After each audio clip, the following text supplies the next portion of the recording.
मौसम तक चैनल पर आपका हार्दिक अभिनंदन। मैं हूं देवेंद्र त्रिपाठी। दोस्तों, आज है 15 मई और इस वीडियो में अगले 3 दिनों के मौसम की बात। लेकिन इससे पहले मैं आपको बता दूं कि हिंद महासागर के ऊपर भारत के ठीक दक्षिण में भूमध्य रेखा के पास एक नया तूफान बन रहा है। मॉनसून पर इसका असर हो सकता है और डिटेल में अगर आपको जानना है तो न्यूज़ मीडिया मंच के चैनल पर जाएं और न्यूज़ मीडिया मंच का वो लिंक, उस वीडियो का लिंक इस वीडियो के डिस्क्रिप्शन में डला हुआ है। उस पर भी आप जा करके क्लिक करके देख सकते हैं कि किस तरह से वो बनेगा और किस तरह आगे बढ़ेगा। भारत के मॉनसून पर उसके प्रभाव की संभावना कितनी नजर आ रही है, इस वीडियो में बात करते हैं अगले 3 दिनों के मौसम की। साइक्लोन मोखा आगे मूव कर रहा है और अब कमजोर हो गया है। वेल मार्क लो प्रेशर की इंटेंसिटी में म्यांमार के ऊपर है। भारत के पूर्वोत्तर राज्यों पर लगातार इसका असर अभी बना हुआ है। इस बीच अब तक जो प्री मानसून सीजन की बारिश है 1 मार्च से लेकर 14 मई के बीच में, उस पर एक नजर डालें अगर, तो पूरे भारत में जो बारिश का आंकड़ा है वो सरप्लस 20% है। 94 मिलीमीटर की जगह पर 112.5 मिलीमीटर वर्षा दर्ज की गई है।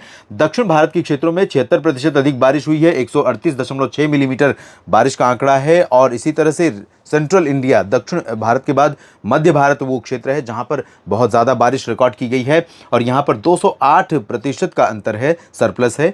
24 मिलीमीटर की जगह पर 74 मिलीमीटर बारिश यहां पर रिकॉर्ड की गई है और कोई भी सब डिवीज़न ऐसा नहीं है जहां पर यहां माइनस में हो रेनफॉल का आंकड़ा, चाहे वो छत्तीसगढ़ हो या ओडिशा या विदर्भ, मराठवाड़ा, मध्य महाराष्ट्र, कोंकण, गोवा और गुजरात में सौराष्ट्र या पूर्वी रीजन, कच्छ या मध्य प्रदेश के पूर्वी और पश्चिमी हिस्से। इसी तरह से उत्तर भारत के क्षेत्रों में भी आप देख सकते हैं 16% अधिक वर्षा हुई है। 95 मिलीमीटर की जगह पर 110 मिलीमीटर बारिश हुई है। लेकिन यहां पर जम्मू और कश्मीर तथा लद्दाख में 19% की कमी है। पूर्वोत्तर भारत के राज्यों में सामान्य से 36% की कमी बारिश में अभी बनी हुई है। लेकिन आज, कल और परसों के जो आंकड़े होंगे अगले 3 दिनों के बारिश के पूर्वोत्तर भारत के, उससे इन आंकड़ों में परिवर्तन होगा। ये 25 तक पहुंच सकता है या और भी नीचे पहुंच सकता है। यहाँ पर कमी जो है अरुणाचल में भी है, असम, मेघालय में भी है, नागालैंड, मणिपुर, मिजोरम, त्रिपुरा में भी है और साथ ही साथ बिहार में भी कमी है, पश्चिम बंगाल के गंगेय क्षेत्रों में भी कमी है। ये स्थिति अब तक बारिश की है। और अब जान लेते हैं क्या मौसमी सिस्टम है, किस तरह से भारत पर मौसम दिखाई देगा। ये सिस्टम यहाँ पर पूर्वोत्तर भारत को लगातार प्रभावित करता रहेगा और इसके चलते अनुमान यह है कि अरुणाचल प्रदेश, असम, मेघालय, नागालैंड, मणिपुर, मिजोरम, त्रिपुरा, ये जो म्यांमार और बांग्लादेश से सटे हुए रीजन है, साथ ही साथ उत्तरी क्षेत्र हैं, इन सभी भागों में कई जगहों पर तेज हवाएं चलने और लगातार घने बादल छाए रहने के साथ बारिश होने की संभावनाएं दोस्तों बनी हुई हैं। और आज की स्थिति है। आज इस तरह से ही जब हवाएं यहाँ पहुंचेंगी बंगाल की खाड़ी से पश्चिम बंगाल के पूर्वी क्षेत्रों पर, तो यहाँ उप हिमालय पश्चिम बंगाल, सिक्किम और पूर्वी बिहार, झारखंड के पूर्वी कुछ हिस्सों और पश्चिम बंगाल के कुछ भागों पर भी बादल पहुंचेंगे। गर्जना के साथ वर्षा भी हो सकती है। रात में भी कुछ जगहों पर तेज हवाएं यहाँ पर चल रही थी और बादलों की गर्जना, तेज हवाओं के साथ लाइटनिंग, थंडरस्टॉर्म के साथ कुछ इलाकों में हल्की बूंदाबांदी, हल्की वर्षा रिकॉर्ड की गई। तो यहाँ इस तरह का मौसम देखने को मिल सकता है। बाकी जगहों पर आप देखिए किस तरह के हालात हैं। यहाँ पर उत्तर भारत में और मध्य भारत में, पूर्वी भारत के बाकी हिस्सों में लगातार पश्चिमी और उत्तर पश्चिमी दिशा की शुष्क हवाएं आ रही हैं। लेकिन एक मेजर चेंज है, साउथ राजस्थान के ऊपर एक सर्कुलेशन डेवलप हुआ है, उत्तर में पश्चिमी विक्षोभ है। तो इसके चलते अंतर क्या आ रहा है कि यहाँ पर अरब सागर से जो मॉइस्चर है वो धीरे धीरे, ये साइक्लोनिक सर्कुलेशन, चक्रवाती हवाओं का क्षेत्र जो है राजस्थान के ऊपर, ये इन ड्राई विंड्स के बीच में लेकर आ रहा है। ये आर्द्र हवाएं पहुंच रही हैं। तो इन आर्द्र हवाओं के प्रभाव से, जैसा कि आपने देखा राजस्थान में पीछे 2 दिनों में बारिश हुई थी, उसी तरह, क्योंकि राजस्थान में 2 सर्कुलेशन थे, एक उत्तर में और एक दक्षिण में, उनका रोल अभी चल रहा था और इस समय भी जारी है क्योंकि सेंट्रल पाकिस्तान की तरफ से भी कुछ मॉइस्चर आएगा। WD के प्रभाव से, सर्कुलेशन के प्रभाव से जो मॉइस्चर आ रहा है, तो इसके कारण अनुमान यह है कि चूरू, गंगानगर, हनुमानगढ़, बीकानेर और यहाँ तक कि जैसलमेर, बाड़मेर, जोधपुर, उदयपुर, नागौर, सिरोही, जालौर, भरतपुर, अलवर, दौसा, करौली, धौलपुर, इन भागों में कुछ स्थानों पर बादलों की गर्जना और लाइटनिंग, थंडरस्टॉर्म के साथ वर्षा हो सकती है, आंधी चल सकती है, कहीं कहीं पर थोड़े समय के लिए तेज हवाएं और बारिश की आशंका रहेगी। कुछ ओले भी गिर सकते हैं राजस्थान के कुछ हिस्सों में। सिमिलर कंडीशन आपको गुजरात में भी देखने को मिल सकती है। वैसे गुजरात, राजस्थान, ये दोनों राज्य ऐसे हैं इस समय जहां पर प्रचंड गर्मी पड़ रही है और इस प्रचंड गर्मी के बीच में ये प्री मानसून की बारिश, ये बादल राहत देंगे, लेकिन कुछ जगहों पर ये नुकसान का कारण भी बन सकते हैं। कच्छ और सौराष्ट्र के पूर्वी क्षेत्र, पश्चिमी क्षेत्रों में, दक्षिणी क्षेत्रों में, यहाँ पर वडोदरा, अहमदाबाद, सूरत, वलसाड़, नवसारी से लेकर डांग, तापी, भरूच समेत दमन, दीव, दादरा नगर हवेली, मुंबई, पालघर, ठाणे, कल्याण और नवी मुंबई, अलीबाग, सिंधुदुर्ग तक, साथ ही साथ गोवा और तटीय कर्नाटक, केरल, तमिलनाडु, इन भागों में भी बारिश होने की संभावनाएं हैं।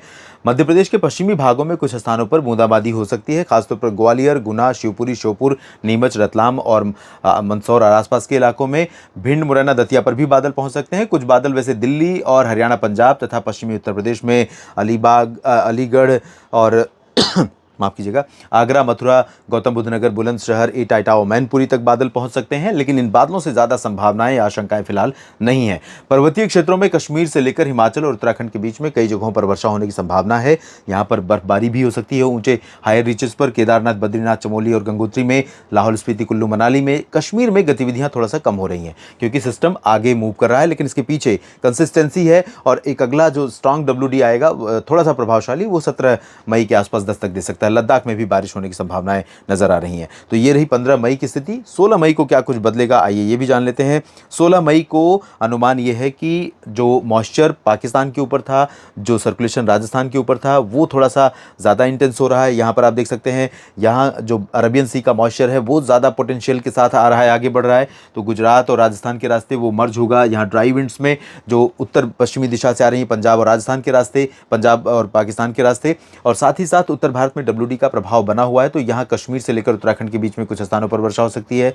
पंजाब, हरियाणा, राजस्थान, पश्चिमी उत्तर प्रदेश के दक्षिणी भागों में, आगरा से लेकर झांसी, प्रयागराज के बीच में, और कानपुर नगर, कानपुर देहात, लखीमपुर खीरी, बांदा, चित्रकूट, फतेहपुर और आसपास के भागों में कुछ स्थानों पर वर्षा हो सकती है। राजस्थान में सेंट्रल और पूर्वी रीजन में कई जगहों पर बारिश होने की संभावना है, लेकिन ये बारिश प्री मानसून की है, तो आंधी आएगी, तेज हवाओं के साथ, धूल उड़ाती हवाओं के साथ, और बादलों की गर्जना होगी, लाइटनिंग, थंडरस्टॉर्म की गतिविधियां होंगी। उसके बाद थोड़ा बहुत कहीं पर बूंदाबांदी हो सकती है। सिमिलर कंडीशन आपको राष्ट्रीय राजधानी दिल्ली और हरियाणा में चरखी दादरी, झज्जर, महेंद्रगढ़, रेवाड़ी से लेकर पंचकुला, अंबाला, यमुनानगर, चंडीगढ़ के बीच में भी दिखाई दे सकती है। मध्य प्रदेश में पश्चिम से लेकर पूरब तक के क्षेत्रों में कई जगहों पर बादल रहने, कुछ स्थानों पर हल्की वर्षा होने की संभावनाएं बन सकती हैं। बिहार, झारखंड, पश्चिम बंगाल, ओडिशा और छत्तीसगढ़ में भी कुछ स्थानों पर प्री मानसून की वर्षा से रूल आउट मैं नहीं करूंगा, क्योंकि गर्मी बहुत ज़्यादा है। नमी जैसे ही ऐड होगी, यहाँ पर थोड़ी सी नमी पहले से बंगाल की खाड़ी से पहुंची थी, अब अरब सागर की तरफ से आ रही है, तो यहाँ पर कुछ बादल बरसने वाले विकसित हो सकते हैं। बिहार के पूर्वी और उत्तर पूर्वी क्षेत्रों में कई जगहों पर वर्षा हो सकती है। इस साइक्लोन का प्रभाव है यहाँ पर, और ये आफ्टर इफेक्ट यहाँ तक पहुंचेगा। तो बिहार के उत्तरी इलाकों में कुछ जगहों पर कल भी हुई है, आज भी होगी और कल भी होने की संभावना बारिश की दिखाई दे रही है। गुजरात में बारिश बहुत ज़्यादा नहीं होगी, लेकिन प्री मानसून वर्षा एक एक जगहों पर हो सकती है, तो थोड़ी राहत मिल सकती है। दक्षिण पश्चिमी मध्य प्रदेश और महाराष्ट्र के तटीय इलाकों में, साथ ही साथ तटीय कर्नाटक और केरल, तमिलनाडु में कई जगहों पर वर्षा होने की संभावनाएं हैं। आंध्र प्रदेश के तटीय भागों पर भी बादल बरस सकते हैं, और पूर्वोत्तर भारत में तो कई जगहों पर वर्षा होने की संभावना लगातार बनी हुई है। और बात करते हैं 17 मई की। 17 मई को आप देखिए, पूर्वोत्तर भारत में लगातार बारिश जारी रहेगी। मणिपुर, मिजोरम, त्रिपुरा और मेघालय, नागालैंड, असम के पश्चिमी हिस्सों में कल और परसों तेज़ बारिश होगी। अरुणाचल में और नागालैंड में अपेक्षाकृत कम तेज़ बारिश होगी। उप हिमालय, पश्चिम बंगाल, सिक्किम और बिहार के उत्तरी और पूर्वी जिलों, झारखंड, पश्चिम बंगाल, इन भागों में कई जगहों पर वर्षा संभावित है। ओडिशा में बारिश हो सकती है, और पश्चिमी उत्तर प्रदेश, उत्तर पश्चिमी मध्य प्रदेश यानी ग्वालियर, गुना, शिवपुरी, श्योपुर, नीमच, भिंड, मुरैना, दतिया और कानपुर नगर से लेकर कानपुर देहात, लखनऊ, लखीमपुर खीरी, मेरठ, मुरादाबाद, नजीबाबाद, साथ ही साथ दिल्ली NCR और पूर्वी राजस्थान, उत्तरी राजस्थान, हरियाणा, पंजाब के साथ कुछ इलाकों में यहाँ पर गर्जना के साथ 17 मई को अच्छी खासी गतिविधियाँ प्री मानसून की हो सकती हैं, दोपहर के बाद या दोपहर के पहले, दोपहर के आसपास। और यहाँ पर पंजाब में भी बारिश हो सकती है। उत्तराखंड और हिमाचल तथा जम्मू कश्मीर, लद्दाख, गिलगित बाल्तिस्तान, मुजफ्फराबाद में बारिश जारी रहेगी। गुजरात, मध्य प्रदेश, महाराष्ट्र में फिलहाल मेनली ड्राई और हॉट वेदर रहेगा। तटीय आंध्र प्रदेश में कुछ बारिश होगी, और तमिलनाडु में कई जगहों पर वर्षा के संकेत दिखाई दे रहे हैं। इस वीडियो में फिलहाल इतना ही।